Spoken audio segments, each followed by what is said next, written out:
ওম শান্তি। আজকের বাংলা মুরলী 24শে অগাস্ট 2024। প্রাতঃ মুরলী। ওম শান্তি। বাপদাদা মধুবন।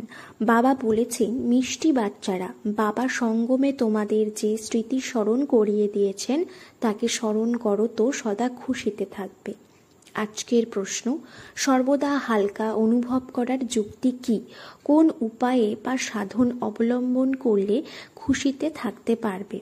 উত্তর, সর্বদা হালকা থাকার জন্য এই জন্মে যা কিছু পাপ হয়েছে সেই সব অবিনাশী সার্জনের সামনে রাখো। বাকি জন্ম জন্মান্তরের পাপ যা মাথায় রয়েছে তার জন্য স্মরণের যাত্রায় থাকো। স্মরণের দ্বারাই পাপ বিনষ্ট হবে, তখন খুশি থাকবে। বাবার স্মরণে আত্মা শতপ্রধান হয়ে যাবে। ওম শান্তি। মিষ্টি মিষ্টি আত্মারূপী বা রুহানি বাচ্চাদের, আত্মাদের বা রুহানিদের বাবা বোঝাচ্ছেন, তোমাদের মনে পড়েছে যে আমরা আদি সনাতন দেবী দেবতা ধর্মের ছিলাম। আমরা রাজত্ব করতাম, আমরা যথার্থই বিশ্বের মালিক ছিলাম। সেই সময় দ্বিতীয় কোনো ধর্ম ছিল না। আমরাই সত্যযুগ থেকে জন্ম নিয়ে 84 চক্র পূর্ণ করেছি। সম্পূর্ণ বৃক্ষের স্মৃতিগুলো মনে এসেছে। আমরা দেবতা ছিলাম, তারপরে রাবণের রাজ্যে এসে দেবী দেবতা রূপে পরিচয় দেওয়ার যোগ্যতা থাকলো না, তাই ধর্মটি অন্য ভেবে নেওয়া হয়েছে। আর কারো ধর্ম তো বদলায় না, যেমন খ্রাইস্টের খ্রিস্টান ধর্ম, বুদ্ধদের বৌদ্ধ ধর্ম একই রকম চলে আসছে। সবার বুদ্ধিতে জ্ঞান আছে, অমুক সময়ে বুদ্ধ দ্বারা বৌদ্ধ ধর্মের স্থাপনা হয়েছে। হিন্দুদের নিজের ধর্মের জ্ঞান নেই যে হিন্দু ধর্ম কবে থেকে শুরু হয়েছে, কে স্থাপন করেছে। লক্ষ বছর বলে দেয়। সম্পূর্ণ সৃষ্টির জ্ঞান বাচ্চারা শুধু তোমাদেরই আছে। একেই বলা হয় জ্ঞান বিজ্ঞান। তারা বিজ্ঞান ভবন নাম যদিও রেখেছে, কিন্তু বাবা তার অর্থ বোঝান জ্ঞান ও যোগ, রচয়িতা ও রচনার আদি মধ্য অন্তের জ্ঞান। তোমরা এখনই বুঝেছ যে আমরাও জানতাম না, ঈশ্বরে অবিশ্বাসী ছিলাম। সত্যযুগে এই জ্ঞান তো থাকবে না। এখন তোমাদের টিচার পড়িয়েছেন, পড়াশোনা করে তোমাদের রাজ্য ভাগ্য প্রাপ্ত হয়, কারণ তোমাদের থাকার জন্য নতুন সৃষ্টি চাই। এই পুরানো সৃষ্টিতে পবিত্র দেবী দেবতারা চরণ রাখতে পারেন না। বাবা এসে তোমাদের জন্য পুরানো দুনিয়ার বিনাশ করে নতুন দুনিয়া স্থাপন করেন। আমাদের জন্য বিনাশ হতে হবে। কল্পান্তর আমরা এই পার্ট প্লে করেছি। বাবা জিজ্ঞাসা করেন, এর আগে কবে দেখা হয়েছিল? তখন বলে, বাবা প্রতি কল্পে তো দেখা হয়েছে আপনার কাছে রাজ্য ভাগ্য প্রাপ্ত করতে। কল্পপূর্বেও অসীম জগতের সুখের রাজ্য ভাগ্য প্রাপ্ত হয়েছিল। এই সব কথা স্মরণে এসেছে। এখন সেই সবই স্মরণে থাকা উচিত, যাকে বাবা সদর্শন চক্র বলে। আমরা প্রথমে শতপ্রধান ছিলাম। এই কথাও তোমাদের স্মরণে এসেছে যে প্রত্যেকটি আত্মার নিজস্ব পার্ট আছে। আমরা আত্মারা ছোট, অবিনাশী, তাতে পার্টও অবিনাশী, যা চলতেই থাকবে। এই সব পূর্ব নির্ধারিত পুনরায় নির্দিষ্ট হতে চলেছে। এতে নতুন কথা কোনো অ্যাড বা কাট অর্থাৎ যোগ বা বিয়োগ হতে পারে না। কেউ মোক্ষ লাভ করতে পারে না। কেউ মুক্তি পেতে চায়, মুক্তি আলাদা, মোক্ষ আলাদা। এই কথাও স্মরণে রাখতে হবে। স্মরণে থাকলে অন্যদেরও স্মরণ করাতে পারবে। তোমাদের তো এই কাজ। বাবা যা মনে করিয়ে দিয়েছেন সেই সব অন্যদেরও স্মরণ করাও, তাহলেই উঁচু পদ প্রাপ্ত করবে। উঁচু পদের অধিকারী হওয়ার জন্য খুব পরিশ্রম করতে হবে। মুখ্য পরিশ্রম হলো যোগের, এ হলো স্মরণের যাত্রা। যা বাবা ছাড়া কেউ শেখাতে পারে না। এখন তোমরা মানুষ থেকে দেবতা হওয়ার পড়া করছো। তোমরা জানো আমরা আবার নতুন দুনিয়ায় যাব, তার নাম হলো অমর লোক। এটা হলো মৃত্যু লোক। এখানে তো বসে বসে হঠাৎ মৃত্যু হয়, সেখানে মৃত্যুর নামগন্ধ নেই, কারণ আত্মাকে তো বাস্তবে কাল গ্রাস করে না। কোনো মিষ্টি নাকি ড্রামা অনুসারে আত্মা যখন সময় হয় তখন আত্মা চলে যায়, যখন যার যাওয়ার সময় হয় সে চলে যায়। কালকে ধরে রাখতে পারা যায় না। আত্মা এক শরীর ত্যাগ করে অন্য শরীর ধারণ করে। কাল বলে কিছু নেই। এই শব্দ বসে বসে কাহিনী লিখে দিয়েছে। ওটা হলো অমরলোক, যেখানে নিরোগী কায়া বা শরীর স্বাস্থ্য রোগমুক্ত থাকে। সত্যযুগে ভারতবাসীদের আয়ু বেশি ছিল, তারা যোগী ছিল। যোগী ও ভোগী এই দুইয়ের মধ্যে তফাৎ এখনই বোঝা যায়। তোমাদের আয়ু বেশি হচ্ছে, তোমরা যত যোগযুক্ত থাকবে ততই পাপ বিনষ্ট হবে এবং উঁচু পদও প্রাপ্ত করবে। আয়ুও বেশি থাকবে। যথা রাজা রানী আয়ু পূর্ণ করে শরীর ত্যাগ করবে, প্রজারাও তেমন করবে, কিন্তু পদমর্যাদায় তফাৎ থাকবে। এখন বাবা তোমাদের বলেন, সদর্শন চক্রধারী বাচ্চারা, এই সব অলংকার হলো তোমাদের। গৃহস্থে কেবল কমল পুষ্পের মতো তোমরা থাকো, তোমরা ব্যতীত আর কেউ থাকতে পারে না। এই কথাও তোমাদের স্মরণে আছে যে এই জন্মে আমরা কত পাপ করেছি। তাই বাবা বলেন, সে সব অবিনাশী সার্জেনের সামনে রেখে দিলে হালকা হয়ে যাবে। বাকি জন্ম জন্মান্তরের পাপ যা মাথায় আছে তার জন্য যোগে থাকতে হবে। যোগের দ্বারাই পাপ বিনষ্ট হবে এবং খুশির অনুভূতি থাকবে। বাবার স্মরণে শতপ্রধান হয়ে যাবে। যখন জানা আছে আমরা স্মরণের দ্বারা এমন হব, তখন কেন না স্মরণ করব না? কিন্তু এ হলো যুদ্ধের ময়দান, এইখানে পরিশ্রম করতে হয় এত উঁচু পদ পাওয়ার জন্য। এই কথাও বাচ্চাদের স্মরণে এসেছে যে অসীম জগতের পিতার কাছে আমরা উঁচু থেকে উঁচু উত্তরাধিকার প্রাপ্ত করি, কল্প কল্প প্রাপ্ত করেছি। তোমাদের কাছে অনেকে আসবে, এসে মহামন্ত্র নেবে মন্মনাভবের। মন্মনাভবের অর্থ হলো নিজেকে আত্মা নিশ্চয় করে বাবাকে স্মরণ করো। এই হলো মহান মন্ত্র, মহান আত্মা হওয়ার জন্য।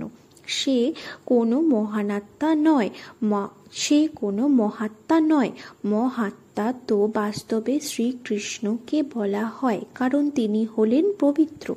দেবতারা সদা পবিত্র থাকেন। দেবতাদের হলো প্রবৃত্তি মার্গ, সন্ন্যাসীদের হলো নিবৃত্তি মার্গ। নারীরা তো ভিড়ে ধাক্কা খেতে পারে না। এই সব হলো এই কলিযুগের অবগুণ। স্ত্রীদেরও সন্ন্যাসী বানিয়ে নিয়ে যায়, তবুও তাদেরই পবিত্রতার শক্তিতে ভারত দাঁড়িয়ে আছে। যেমন পুরানো বাড়ি রং করা হলে যেন নতুন হয়ে যায়, এই সন্ন্যাসীরাও পবিত্রতার শক্তি রঙের পোঁছ দিয়ে কিছুটা বাঁধিয়ে রাখে। কিন্তু বাবা বলেন সেই ধর্মটি আলাদা, তবুও তারা পবিত্র। ভারত খণ্ডেই এত দেবী দেবতারা, মন্দির, ভক্তি ইত্যাদি আছে। এও এক রকমের খেলা, যার বৃত্তান্ত তোমরা দাও। ভক্তিমার্গের জন্য এই সবও চাই না, তাই না? এক শিবেরই কত নাম রেখে দিয়েছে, নাম দিয়ে মন্দির তৈরি হতে থেকেছে। অসংখ্য মন্দির আছে, কতখানি খরচ হয়েছে।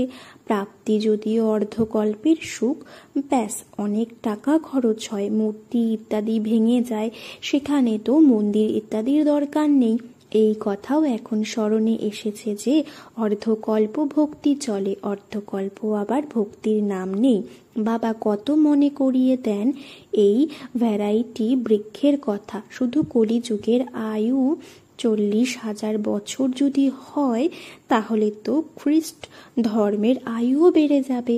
বাবা বোঝান, খ্রিস্টান ধর্মের এইটুকুই লিমিট। এই কথা জানা আছে, ক্রাইস্টের এত সময় হয়েছে, অমুকের এত সময় হয়েছে ধর্ম স্থাপন করে, কিন্তু আবার চলে যাবে কবে সে কথা জানা নেই। কল্পের আয়ু লম্বা করে দিয়েছে। এখন তোমরা জানো বিনাশের প্রস্তুতি চলছে। তাদের হলো সায়েন্স, তোমাদের হলো সাইলেন্স। তো তোমরা যত সাইলেন্সে যাবে ততই তারা বিনাশের জন্য ভালো ভালো জিনিস তৈরি করতে থাকবে। দিন দিন মিহি বা সূক্ষ্ম জিনিস তৈরি করে চলেছে। তোমাদের অন্তরে খুশি থাকে, বাবা তো আমাদের জন্য নতুন দুনিয়া তৈরি করতে এসেছেন। সুতরাং আমরা কি আর পুরানো দুনিয়ায় থাকবো? সবই বাবার কামাল। স্বর্গ স্থাপনের কার্য বাবা আপনার চমৎকার। এখন তোমাদের সবকিছু মনে পড়েছে। তারা তো রচয়িতা ও রচনার আদি মধ্য অন্তকে জানে না, তোমরা জানো। তোমরা জ্ঞানের আলোয় বাস করছো, মানুষ তো ঘন অন্ধকারে রয়েছে। তফাৎ আছে, তাই না? জ্ঞান অঞ্জন সদ্গুরু দেন, ফলে অজ্ঞান অন্ধকারের হয় বিনাশ হয়। ভক্তি মার্গের মানুষ জ্ঞানের কথা জানে না। এখন তোমরা ভক্তির কথাও জানো, জ্ঞানের কথাও জানো। সম্পূর্ণ স্মরণে আছে ভক্তি কখন শুরু হয়েছে, তারপরে কবে পূর্ণ হয়। বাবা কখন জ্ঞান দেন, কবে পুরো হবে, সব স্মরণে আছে। নম্বর অনুযায়ী তো আছে, কারো বেশি কারো কম স্মরণে আছে। যাদের স্মরণে বেশি থাকে তারা উঁচু পদের অধিকারী হবে। স্মরণে থাকলে অন্যদেরও বোঝাবে। ওয়ান্ডারফুল স্মৃতি, তাই না? আগে তোমাদের বুদ্ধিতে কি ছিল? ভক্তি, জপ, তপ, তীর্থযাত্রা, মাথা নোয়ানো, সারা জীবনটাই শেষ হয়েছে। ভক্তির স্মৃতি ও জ্ঞানে অনেক তফাৎ আছে। তোমরা এখন ভক্তির কথা জানো, কারণ শুরু থেকে ভক্তি করেছ। জানো যে আমরা সর্বপ্রথম শিবের ভক্তি করেছি, তারপরে দেবতাদের। অন্য কারো এই কথার স্মরণে নেই। রচনার আদি মধ্য অন্ত, ভক্তি ইত্যাদি তোমাদের স্মরণে আছে। অর্ধকল্প ভক্তি করতে করতে পতন হয়েছে। এখন তো দুঃখের পাহাড় নেমে আসবে। বাচ্চারা, তোমাদের পুরুষার্থ করতে হবে। সেই পাহাড় নামার আগে আমরা স্মরণের যাত্রা দ্বারা বিকর্ম বিনাশ করি। সবাইকে তোমরা এই কথাই বোঝাও। তোমাদের কাছে 1000 মানুষ আসে, তোমরা পরিশ্রম করো ভাই বোনেদের পথ বলে দিতে। জ্ঞান ও ভক্তির স্মৃতি আছে, অর্থাৎ তোমরা সম্পূর্ণ ড্রামা নম্বর অনুযায়ী, পুরুষার্থ অনুযায়ী জেনেছ। যে যতখানি ভালোভাবে জানে সেই বোঝাতে পারে। বোঝাতে তো বাচ্চাদেরই হবে। বলাও হয় সান সোজ ফাদার। বাবা বাচ্চাদের বোঝাবেন, বাচ্চারা তারপরে অন্য ভাইদের বোঝাবে। আত্মাদের বোঝানো হয়, তাই না? ভক্তির তুলনায় এই জ্ঞান একেবারেই আলাদা। গায়নও আছে, তাই না? এক ভগবান এসে সব ভক্তদের ফল প্রদান করেন। সবাই এক পিতার সন্তান। বাবা বলেন, আমি সব বাচ্চাদের শান্তিধাম সুখধাম নিয়ে যাই। কল্প কল্পের এই জ্ঞানও তোমাদের এখনই আছে, সেখানে থাকবে না।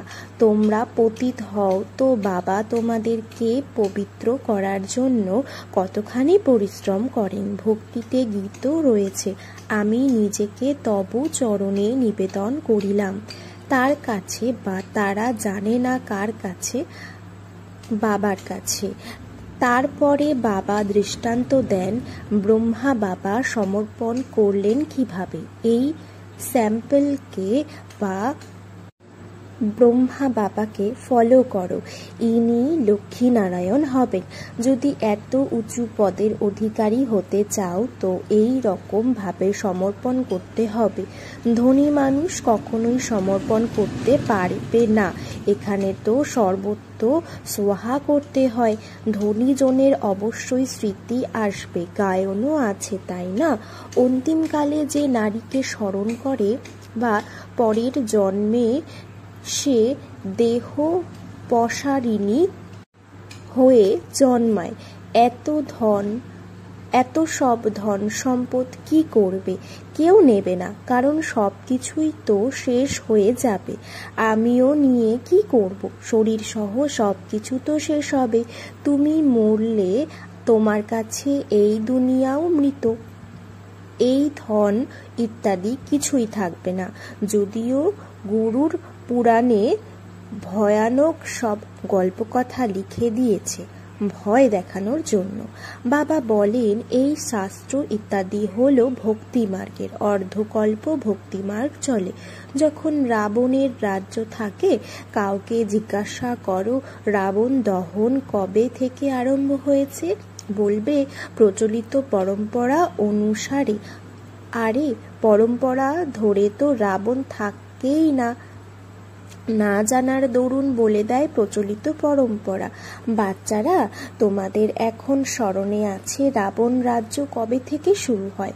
রচয়িতা রচনার রহস্য তোমরা বুঝেছ। এখন বাবা বলেন, বাচ্চারা মামেকাম স্মরণ করো, তাহলে পাপ বিনষ্ট হবে। একে অপরকে সতর্ক করতে থাকো। যখন একসঙ্গে ঘোরাফেরা করো, তখন নিজেদের মধ্যে এই কথাই বলো। তোমাদের পুরো দল এইরূপ স্মরণের অবস্থায় পরিক্রমা করলে তোমাদের শান্তির প্রভাব পড়বে। পাদ্রীরা ক্রাইস্টের স্মরণে সাইলেন্সে থাকে, কোনো দিকে তাকায় না। তোমরা তো এখানে স্মরণে থাকতে পারো, কোনো ঝামেলা নেই। এখানকার পরিবেশ তো খুব ভালো, বাইরে বায়ুমণ্ডল খুবই নোংরা, তাই সন্ন্যাসীদের আশ্রম খুব দূরে থাকে। তোমাদের হলো অসীমের সন্ন্যাস। পুরানো দুনিয়া এই শেষ হলো বলে এ হলো কবরস্থান, পরে পরিস্থান হবে, সেখানে হীরে জহরতের মহল হবে। এই লক্ষ্মীনারায়ণ পরিস্থানের মালিক ছিলেন, তাই না? এখন নেই। বাবা বলেন, আমি কল্পের সঙ্গম যুগে আসি। এই সম্পূর্ণ চক্র রিপিট হতেই থাকে। এই সময় তোমাদের সব কথা স্মরণে আছে। যখন বাবা মনে করিয়ে দিয়েছেন, আগে বুদ্ধিতে কিছুই ছিল না। এই স্মৃতির নেশায় যখন থাকবে, তখন সেই খুশির অনুভূতিতে অন্যদের বোঝাতেও পারবে। স্মৃতিতে থেকে তোমাদের ঘর সংসার দেখতে হবে। আচ্ছা, সদা স্মৃতির নেশায় মগ্ন মিষ্টি মিষ্টি হারানিধি বাচ্চাদের প্রতি মাতা পিতা বাপ দাদার স্মরণের স্নেহ সুমন আর সুপ্রভাত। আত্মাদের পিতা তার আত্মারূপী বাচ্চাদেরকে জানাচ্ছেন নমস্কার। ধারণার জন্য মুখ্য সার: 1. ড্রামার আদি মধ্য অন্তকে ভালোভাবে বুঝে স্মরণে রেখে অন্যদেরও স্মরণ করাতে হবে। জ্ঞান অঞ্জন দিয়ে অজ্ঞান অন্ধকার দূর করতে হবে। 2. ব্রহ্মা বাবার সমান সমর্পিত হওয়ার পথটি পুরোপুরি ফলো করতে হবে। শরীর সহ সবকিছু শেষ হয়ে যাবে, তাই তার আগেই জীবিত অবস্থায় মৃত হতে হবে, যাতে শেষকালে অন্য কিছুই স্মরণে না আসে। বরদান: বিশেষদের সংস্কারগুলিকে ন্যাচারাল নেচার বানিয়ে সাধারণত্বকে সমাপ্তকারী মরজীবা বা জীবিত থেকেও মৃত ভব। যেটা ন্যাচারাল নেচার হয় সেটা স্বাভাবিকভাবেই কাজ করতে থাকে। চিন্তা করতে হয় না, বানাতে হয় না বা করতে হয় না, স্বাভাবিকভাবেই হয়ে যায়। এই রকম মরজীবা জন্মধারী ব্রাহ্মণদের নেচারই হলো বিশেষ আত্মা, বিশেষত্ব। এই বিশেষ সংস্কার ন্যাচারাল নেচার হয়ে যাবে, আর প্রত্যেকের হৃদয় থেকে বেরিয়ে আসবে যে এটাই হলো আমার নেচার। সাধারণ থাকা হলো পাস্টের নেচার, এখনকার নয়, কেননা নতুন জন্ম নিয়েছি। নতুন জন্মের নেচার হলো বিশেষ, সাধারণ নয়। স্লোগান: রয়্যাল হলো সে যে সদা জ্ঞানরত্ন নিয়ে খেলা করে, পাথর